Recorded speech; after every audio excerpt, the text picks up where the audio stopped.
7:15, varios temas para comentar con el doctor Augusto Tandazo, jurista, experto, conocedor en materia petrolera y también analista político que ya visita nuestra mesa de trabajo. Y quiero empezar este diálogo con Augusto Tandazo a partir de una decisión que ha sido adoptada al inicio de esta semana por la Corte Nacional de Justicia, con base en un pedido formulado por la Fiscalía General del Estado respecto del proceso por la supuesta irregularidad en la adjudicación del contrato para la explotación del denominado Campo Zinc en la provincia de Sucumbíos. Proceso que en marzo generó la vinculación del ex vicepresidente Jorge Glass, en su condición de exministro coordinador de sectores estratégicos, de dos exministros de la cartera de hidrocarburos, Carlos Pareja Yanuseli y Wilson Pastor, y en esta ocasión, el lunes, han sido vinculados otras personas respecto de este tema. Doctor Tandazo, bienvenido, buenos días. Bienvenido, doctor. Buenos días, Fabricio y Alexis. Un saludo a los radio oyentes y a las órdenes. ¿Cómo evaluamos la decisión adoptada este lunes sobre el Campo Zinc? El Campo Zinc no es la decisión que tomaron hace pocos días. El Campo Zinc es un invento de la Contraloría General del Estado, derivado de la pobreza en conocimiento y en experiencia de su personal, que creó una ficción de una irregularidad donde no existía.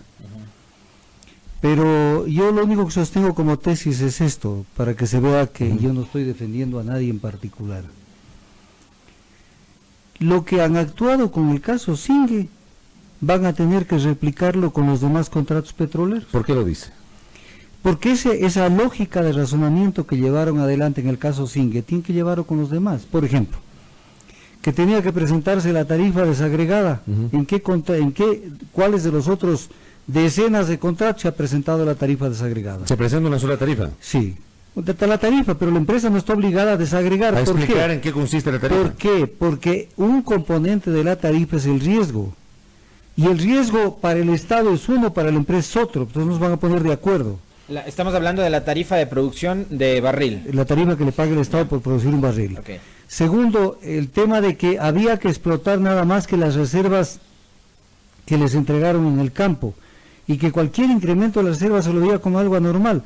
Pero si el objeto de un contrato petrolero no es que explote lo que existe, sino que incremente. Explorar más para que incremente reservas y mejore la producción. Todo negocio es para buscar ganancias. Para buscar ganancias, donde el Estado es el principal beneficiario. ¿Y en este caso eso ocurrió? Eso y muchísimo más. Ejemplo, la tarifa tenía que ser una tarifa de acuerdo a la reglamentación negociada. Era una tarifa que nacía de el acuerdo entre el Estado y la empresa. La empresa, el consorcio ofrece una tarifa de $34.50. Llegan a firmar el contrato con $33.50. Según la Contraloría, cree que la tarifa debió ser $32.45, pero es lo que cree la Contraloría. Pero además, lo hace basado en la estimación de reservas, pero no se da cuenta la Contraloría que las reservas son estimadas, así incluso las probadas son estimadas, peor las probables y mucho menor las posibles. Oiga, doctor, el Campo Zinc es uno de los campos más apetecidos, tenía mucha reserva petrolera. Porque yo sabía que estaba votado ahí, ¿no? Es un campo que estaba votado más o menos 18 años. Y estaba a cargo de Petroecuador. De Petroecuador, Petroproducción, y nadie quería ese campo. ¿Y por qué entonces entran este consorcio de la DG Oil y la Gente Oil? Porque así es la industria petrolera. Se dice que los teólogos se parecen a los geólogos, porque los teólogos de todas las religiones a veces elucubran mucho sobre qué es lo que hay de la tierra para arriba, y los geólogos es lo mismo, la única forma para abajo. Los geólogos lo único que pueden es determinar probabilidades. La única forma de saber si hay petróleo y en las cantidades que se puede presumir que hay es perforando. Pero el Campo Zinc era, digamos, apetecido o no? No, para nada. Cuando se hizo la convocatoria para adjudicar el contrato, hubo una intensa, digamos, participación de empresas. Hubo una sola oferta. Eso demostraba que a las empresas no les interesaba Zinc. y entonces el consorcio de EGC que encontró petróleo y mejoró la producción petrolera, y eso ha sido un delito para la Contraloría General del Estado. Según Silvana Pastor, en 5 años, $400 millones de beneficio para el país. Más o menos así, pero ya que me tocan ese tema, A ver. les voy a decir algo. Porque uno tiene que tener, lo que tenemos en la cabeza no es solamente para peinarse. En mi caso no. Es también para pensar, pues. O sea, mientras en la justicia ecuatoriana están debatiendo el caso Gente Oil, está incoado el procedimiento arbitral que ya mismo comienza de Gente Oil contra el Estado ecuatoriano. Entonces, ¿qué va a pasar con Gente Oil?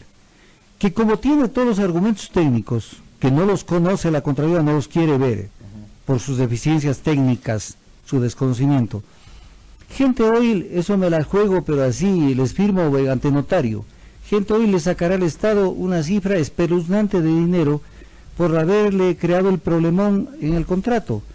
Y entonces ya se acabará el circo, ya meterán presos a X personas, y el Estado tendrá que pagar unas centenares de millones de dólares por este caso. Pero después se podría hacer un proceso de repetición en contra del actual Contralor, ¿o no? Del Contralor, de los fiscales, que lo que han hecho creer a pie juntillas, sin un análisis previo de lo que dijo la Contraloría del Estado en este caso, que no tiene ningún tipo de sustento técnico. Si el Estado ha ganado más, entonces, ¿cómo se entiende este proceso? Porque fue un proceso que se inició cuando recién entró el presidente Moreno, y lo que necesitaban es llenar de circo, de este tipo de escándalos a la opinión pública. Entonces, de esto se alimenta el pueblo se alimenta de estas cosas, y entonces esto sirve para tapar las ineficiencias, los desmadres que tiene un gobierno. La tarifa no debió haber sido más alta, doctor Tandazo. No, para nada. ¿Qué es lo que se ha reclamado? Es el argumento de Contraloría recogido por la Fiscalía, y algunos críticos de la adjudicación del Campo Singue también sostienen que la tarifa debía ser más alta. Verá, yo he leído a algunos críticos de la adjudicación del Campo Singue y no son técnicos. ¿Quiénes son y qué intereses tienen? No, eso yo no puedo llegar a decir qué interés tienen, pero dicen barbaridades. O sea, ya, por ejemplo, cosas como estas.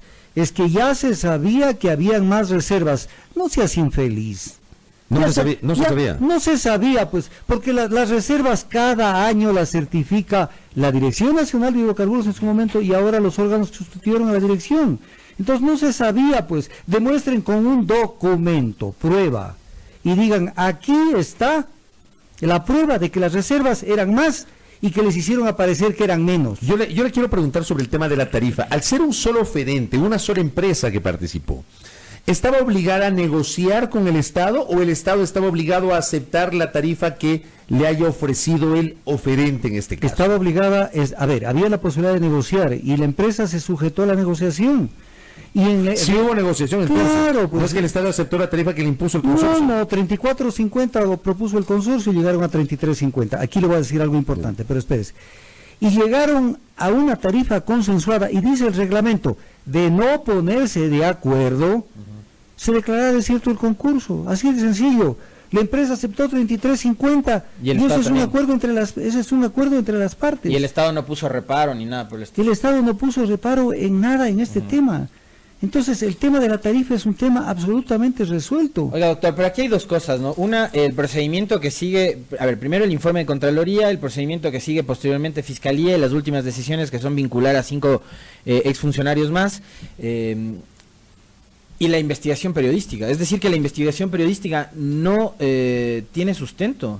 No tiene sustento. Porque además Fernando Villavicencio en una entrevista la semana pasada dice que a más de estas 5 personas que fueron ya vinculadas al caso, Rafael Correa también debería tener relación con él, y que debería ser llamado a juicio. ¿Y qué tiene que ver Rafael Correa en este tema? Explíquenos usted, que es el experto. Él conocía la tarifa, dice. A ver, no, él no conocía absolutamente. Ivonne Favara también había mencionado, me parece. Ivonne Favara era la secretaria de Hidrocarburos. Ella sí podía haber conocido de esto, y a posteriori además, porque cuando se discute Ivonne Favara no era la secretaria de Hidrocarburos.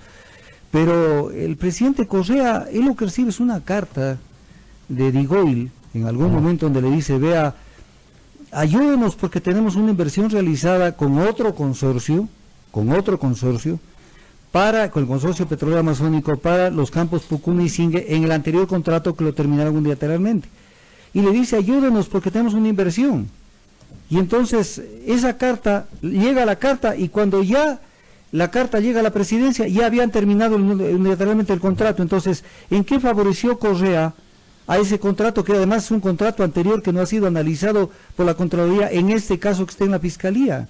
Pero además aquí hay un tema que es importante. Miren esto, a ver, a pesar de que viene por otro tema. Sí, pero, sí, ya le vamos a preguntar el otro tema. Ya, pero verá. Había que preguntarle esto. Verá, es tan clarito como esto. Verá cómo cae una persona que no conoce de una materia. Entonces dice, ¿por qué le firmaron el nuevo contrato de Zingue con una tarifa de $33.50 cuando en el anterior contrato una de las empresas que formaba parte del anterior consorcio, que era Digoil, era parte, ofrecieron una tarifa de $29 y algo más? Entonces hay una diferencia de $4 por el monto de la producción, perjuicio al Estado. No, porque en el anterior contrato había un plan de desarrollo propuesto que se componía de X perforaciones, de X facilidades petroleras, y en el siguiente, pues la siguiente propuesta para el siguiente contrato tenía otros componentes, para que la ciudadanía me entienda. En el primer contrato se ofrecía hacer un edificio de 5 pisos, en el segundo contrato se ofrecía hacer un edificio de 10 pisos, ¿la tarifa va a ser la misma? No. Entonces eso es lo que hay que analizar, no confundir a la gente con cosas que no tienen sentido. ¿Este caso también, como algunos otros, está politizado? Vea, se ha politizado tanto como esto. Lo pésimo que son los intermediarios en la compra-venta de petróleo. No, es que eso es ya el parto de los montes que aparecieron. Petroecuador en este gobierno arma concursos abiertos para ver quién compra a mejor precio el petróleo ecuatoriano en los spots, y ganan los intermediarios. Entonces cae la teoría, todos los intermediarios son parte del mercado y ofrecen buenos precios. Entonces se llena la cabeza a la gente con una cantidad de conceptos que no tienen sentido. Y entonces yo lo único que digo es, apliquen lo mismo. Por ejemplo, si le dicen a la empresa, en este caso a Gente Oil, le dice, usted no podía producir más que esto que estaba previsto en el contrato. Eso lo dice textualmente la Contraloría. Entonces, apliquen lo mismo al contrato de Repsol, al contrato de Agip, al contrato de Andes, a todos los contratos. Apliquen lo mismo. Porque si aplican lo mismo, o sea, se acabó la industria petrolera privada en el Ecuador. Doctor, y para cerrar este tema, lo de Silvana Pastor, ¿se justifica la vinculación? Digamos, el argumento es que ella, siendo hija del ministro, ha sido apoderada de Gente Oil. A ver, aquí hay un tema que es clarísimo. Silvana Pastor fue una empleada del consorcio DGC. No tuvo propiedad respecto de las participaciones del consorcio DGC. Es una empleada. Entonces, tienen que decirnos la norma que se violó. O sea, ¿qué norma? Porque ¿qué se puede presumir respecto de eso? O sea, que ella fue beneficiada. Claro, que ella tuvo alguna incidencia para que su papá le adjudique ministro le adjudique la empresa. En derecho hay que probar. Entonces, porque ella fue empleada del consorcio DGC, no quiere decir que fue la beneficiaria entre comillas, de algún tema respecto de ese contrato. Yo ya no he pensado hablar del caso Zingue. Yo sabe que estoy esperando que salga la sentencia definitiva, y allí sí me van a escuchar. Porque voy a salir con un análisis contundente para decir, saber, aquí me aplican lo mismo a los demás contratos petroleros. Ahí le vamos a invitar a Augusto Porque Tandazo. no es que aquí van a venir a decir, esto lo aplico a estos chukis, a estos pendejos de Gente Oil y de Digoil, y esto no lo aplico al resto. Oiga, doctor, y el mismo ministro actual va a tener que aprobar eso. Correcto. Dejemos ese tema en honor al tiempo, y obviamente cuando salga la sentencia definitiva lo invitaremos de nuevo para hablar del campo Zingue. Ayer finalizó sus funciones el Consejo de Participación Ciudadana y Control Social de Transición. Mañana se posesionará el nuevo consejo a las 8 de la mañana, el nuevo consejo definitivo. ¿Cómo evaluó usted el trabajo del consejo transitorio? Una cabra en una cristalería. ¿Qué significa eso? Que destruyó la institucionalidad del país, que hizo tabla rasa con la Constitución, que hizo lo que le vino en gana. Y voy a decir, porque yo no soy de las personas que adjetiviza, sino que prueba. Cuando se hizo la consulta popular que la armó el presidente Moreno para crear este consejo transitorio, por si acaso en el diccionario de la Real Academia de la Lengua, lo transitorio es algo Pasajero. Algo pasajero, perenne, fugaz. No es como pensaban que era como la Asamblea Constituyente, les habían dado poderes extraordinarios que los mantienen hasta ahora. Y se creó esto que el presidente Moreno lo sostuvo. Tenemos que llevar este tema que el pueblo elija a los miembros del Consejo de Participación mediante votación popular. ¿Qué dice lo que aprobó el pueblo? Mandato popular. Esto aprobó el pueblo. Dice que el Consejo en transición evaluará el desempeño de las autoridades en el plazo máximo de 6 meses desde su instalación. Se instaló el 28 de febrero, finalizó la evaluación de acuerdo al mandato el 28 de agosto. Siguió evaluando hasta cuando le dio la gana.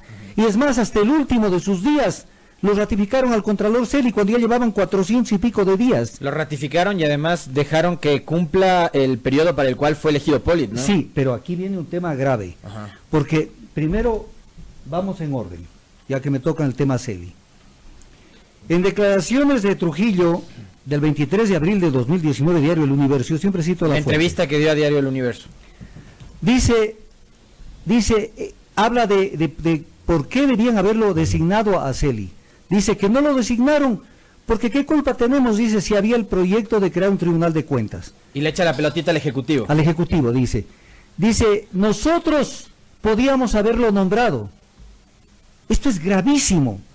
Porque si hubieran tenido que abrir un proceso para la designación del Contralor titular, tenían que hacer un régimen de selección, un concurso abierto de posición y méritos.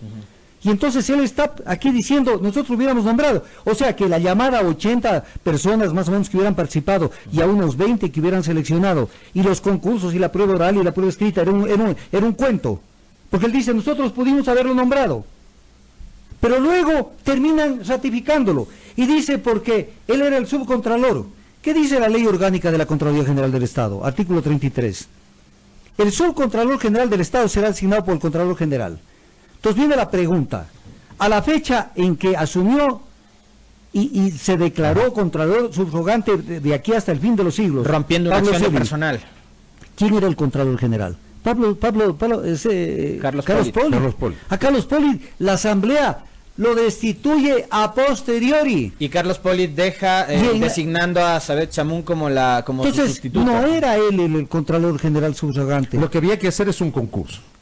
Había que hacer un concurso, pero salió la ministra de Justicia de ese entonces, y pero como que es que el Ejecutivo es el monarca, y dijo, para el gobierno el Contralor es Celi, y se acabó. Y todo el mundo siguió la corriente. Oiga, doctor, a mí y cuando quisieron investigar quién mismo era el Contralor subrogante, si era Celi o la señora Chamún, se pusieron de acuerdo para ordenar a los que iniciaron la investigación que cierren ese proceso. Y al final terminan diciendo que él sigue en funciones cuando él no estaba en funciones porque ya había la acción de personal de Polit. Esa entrevista que usted cita de Diario El Universo me parece a mí que es muy importante del testimonio de Trujillo de por qué no se evalúa a Celi, por qué no se designa un contralor titular. Y yo ahí le planteo una pregunta, o sea, se vieron entrampados en la posibilidad de evaluar a Celi y de nombrar un nuevo contralor. Finalmente creo que el objetivo era mantener a Celi. Sí, pero el objetivo político era mantener a Celi. Pero lo otro, bajo ese mismo argumento de no había las condiciones, el Ejecutivo nos ofreció el tribunal, ¿cómo es que sin estar dentro del anexo 3, sin formar parte de lo que fue el anexo 3, el Consejo liderado por Trujillo termina evaluando, destituyendo y eligiendo una nueva Corte Constitucional? Sí, pero mire esto, salgamos del caso Celi. Despacito, esto sí es despacito para que la ciudadanía lo valore. ¿Qué dice el mandato del pueblo del 4 de febrero del 2018? Lo aprobado, que esa es una norma obligatoria para el Consejo de Participación Transitorio. Fue, el Consejo en Transición, dice, evaluará el desempeño de las autoridades designadas por el Consejo de Participación Ciudadana y Control Social cesado. Entonces, pregunta del millón, que la pueden contestar ustedes y el pueblo. Al Contralor General Pablo Celi, al Contralor subrogante, lo designó el Consejo de Participación Social cesado. Entonces, ¿cómo podían evaluarlos? Y a la Corte Constitucional tampoco la designó. Tampoco. Y entonces, lo de la Corte Constitucional, prohibición expresa de la Constitución respecto de la Corte Constitucional, eso jamás lo puede. Dice el 431 de la Constitución, su destitución de los miembros de la Corte será decidida por las 2/3 partes de los integrantes de la Corte Constitucional. Vea, sin pretender defender a la Corte anterior, sobre la cual también hemos sido críticos, nosotros en su momento, y en una postura nuestra, nosotros sostuvimos aquí en este espacio que el Consejo de Participación no tenía capacidad para evaluar y destituir a los miembros de la Corte Constitucional. Pero si lo dice el artículo 431, no tenía capacidad. Los miembros de la Corte Constitucional no estarán sujetos a juicio político, ni podrán ser removidos por quienes los designen. Echa esa evaluación, doctor. ¿Qué deberíamos esperar del nuevo Consejo que se posesiona mañana? El nuevo Consejo es como decirle que se posesiona la nueva Asamblea Nacional y por ahí a alguien se le ocurre decir, pero verán que la nueva Asamblea Nacional no puede tocar las leyes que aprobó la anterior Asamblea. O sea, es una barbaridad. O sea, el nuevo Consejo tiene todas las prerrogativas para analizar vicios de nulidad que han habido por montones cometidos por el Consejo de Participación Ciudadana y Control Social. Entonces, pero viene un tema que es importantísimo. Esto ya es una tomadura del pelo para el país. El presidente Moreno, yo siempre cito con nombre y apellido, presidente Moreno lo convenció al país de que había que hacer 3 enmiendas constitucionales, entre otras. Una de ellas al 112 de la Constitución, que dice: los partidos y movimientos políticos, ya es norma constitucional este rato, o sus alianzas no podrán postular candidatos o candidatas a las elecciones del Consejo de Participación Ciudadana. O sea, fuera la política, no pueden los partidos postular candidatos. Reforman también el 205 y 207 de la Constitución. ¿En qué sentido? Dice, en el caso de que cese algún miembro del Consejo, dice, en ningún caso la función legislativa podrá designar su reemplazo. O sea, cuidado con que la Asamblea Nacional, la función legislativa, designe un reemplazo del Consejo de Participación. Y en el 207 le incluyen en la Constitución: los consejeros no podrán ser afiliados, adherentes o dirigentes de partidos o movimientos políticos. ¿Qué es lo que está diciendo Moreno y que le aprobó el pueblo 7 veces sí en la consulta del 4 de febrero? La política no entra dentro del Consejo de Participación Ciudadana. ¿Y qué es lo que quiere hoy ese comité de la calle, que acaban de autodenominarse? Que vuelvan las funciones del Consejo de Participación a la Asamblea Nacional. No, pero entonces, ¿en dónde quedó la consulta popular del 4 de febrero? No sean cínicos. O sea, no pueden cambiar un criterio a 180 grados. Ellos no pueden cambiar de esa manera. Y han cometido, mira la designación del fiscal subrogante. El fiscal subrogante tiene que nacer de la evaluación del Consejo de la Judicatura. ¿Qué hizo el Consejo Transitorio?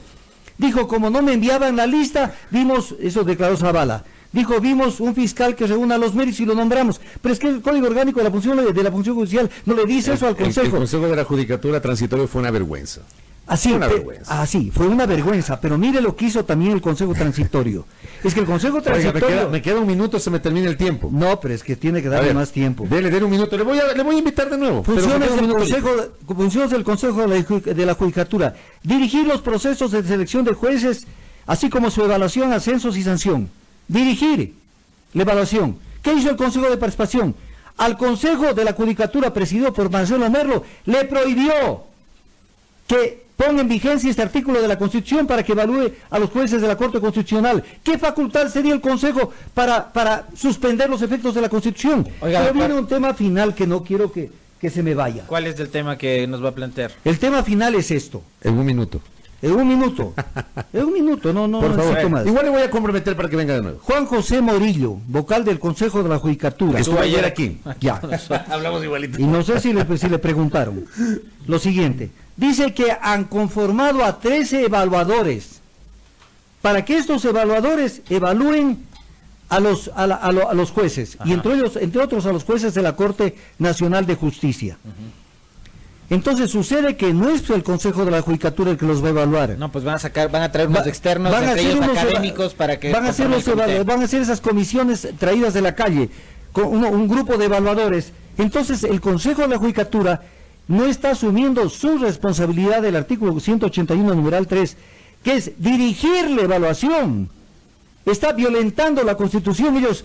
el Consejo de la Judicatura, en una evaluación propia de los miembros del Consejo de la Judicatura, pueden resolver en una evaluación una salida de un miembro de la Corte Nacional o de los jueces, pero no a través de 13 evaluadores. Y quieren crear al Consejo de la Judicatura como un tribunal de alzada, porque dice aquí en esta declaración de Juan José Morillo, dice: Dice, lo resuelto por los evaluadores puede ser reconsiderado y resuelto por el Pleno del Consejo de la Judicatura. No, señor, el Pleno del Consejo de la Judicatura el que tiene que asumir esa responsabilidad. Los 13 evaluadores tienen que irse a la calle, porque no puede ser que autoridades de la más alta dignidad del país deleguen funciones, como los miembros de la Corte Nacional de Justicia, sean evaluados por personas que no tienen su mismo nivel, son 3 evaluadores de la calle. Oiga, doctor, yo sí quiero que cerrar la entrevista con un comentario suyo y una réplica. Lo dijo de pasadita, pero yo sí quisiera que profundice en 30 segundos con respecto de este comité ciudadano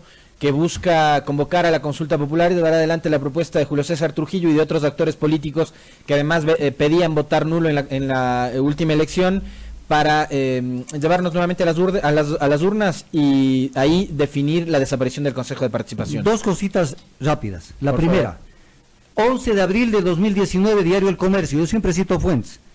Jimena Peña, coordinadora del movimiento de Moreno en la Asamblea, por si acaso, del movimiento Alianza País, no estamos hablando de correístas ni de otra gente, habla de esto de pasar las funciones del Consejo a la Asamblea y dice: no me parece que la respuesta sea que las funciones vuelvan nuevamente a la Asamblea Nacional. Entonces, tenemos, o sea, ¿para qué sirve el bloque de la Asamblea Nacional en la Asamblea Nacional de Alianza País? O sea, no los toma en cuenta para nada. Y en segundo lugar, eso es el tratar de tocar al Consejo de Participación y a la función de transparencia y control social. Eso es violación constitucional. Porque el 441 de la Constitución dice que el Consejo de Participación, que la estructura de la Constitución y los elementos constitutivos del Estado, y uno de los elementos constitutivos del Estado es la forma como se ejerce la autoridad, cómo está distribuida la autoridad en el Estado, por funciones, y el corazón de la función de transparencia, dicho por el mismo presidente Moreno, es el Consejo de Participación Ciudadana. El momento que quieran eliminarlo, tienen que ir a una asamblea constituyente, pero le tiemblan los pantalones a la gente de ir a una asamblea constituyente. Entonces quieren hacer como que fuera una enmienda simple. Permítame 30 segundos más que me robe. 15. Las constituciones en el mundo hay de 3 tipos: rígidas, flexibles o mixtas, o sea, semirrígidas o semiflexibles. La nuestra es mixta. Hay cosas que se pueden enmendar y hay cosas que no se pueden enmendar de acuerdo al 441 y 442 de la Constitución. Punto. Y si quieren enmendarlos, tiene que ir a una asamblea constituyente. Correcto. Lo demás tiene un nombre que en el Ecuador lo va a entender el pueblo. Es una zapada jurídica y no vamos a permitir que eso se dé. Le vamos a Gracias, invitar doctor. nuevamente a Augusto Tandazo para seguir hablando de la evolución de estos temas que hemos comentado el día de hoy. Gracias por el tiempo, doctor, muy amable. No, a ustedes, muchas Augusto gracias. Tandazo aquí en la primera hora, 7:41.